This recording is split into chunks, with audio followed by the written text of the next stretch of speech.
Back again with another episode of me watching the lowest rated films on my watch list to see if I can find any with guilty pleasure potential.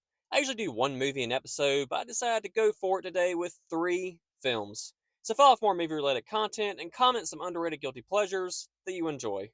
So I'm from Georgia, and there have been so many conspiracies surrounding the mystery of Lake Lanier, which, if you're unaware, is a lake that's had a lot of drownings and people going missing over the years. This movie takes the history of the lake, which involves a mostly black community destroyed by racism, and the lake taking the place of the town. And this film takes itself very seriously, which, with the subject matter, would have been just fine, but the story is severely lacking, and the overall message unclear. But worse than that is the acting, which is murky ass.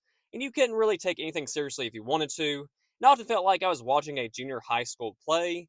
And as far as guilty pleasure potential, that acting is about it. But for a 70-minute movie, it felt far too long.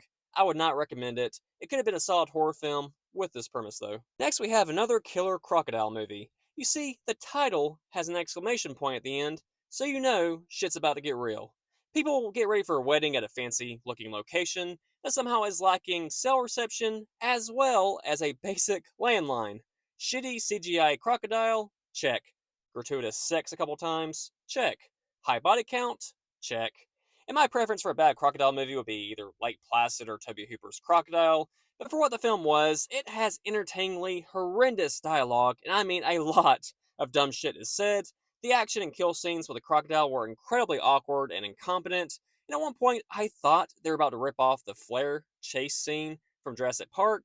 They didn't quite get there, that would have been immaculate. So, yeah, this is obviously bad, but I kind of enjoy myself a good bit of the time. I wish I could remember who, but someone commented on a recent video of mine about the Orange Man, and it sounded too exhilarating to not add to the list. So, we have a group of friends who go on a trip for some fishing and drunken fun to get away from one of their ex wives, who happens to be there too with her new guy. And to make matters worse, a failed orange salesman has been wreaking havoc on the area since 1987 by killing people with his hook hand and a bag of oranges. You heard that right. Quentin Tarantino has a thing for feet. This guy likes his oranges and all of their vitamin C. And he has incredible accuracy and strength when throwing them at people. And of course, the characters in the story are whatever, although they did take some time to try and build this friendship between these four guys, and they were fairly entertaining. It's not scary, obviously, but the killer made me laugh with his dialogue mostly because the orange thing is so fucking random. It was glorious. So if the plot sounds remotely tempting, I say go for it. The one thing I will critique is it does kind of overstay its welcome either way. 15 to 20 minutes could have been cut, but hey, oranges, but weaponized. Arguably, I would say I went 2 for 3 today with guilty pleasures, so let me know your thoughts.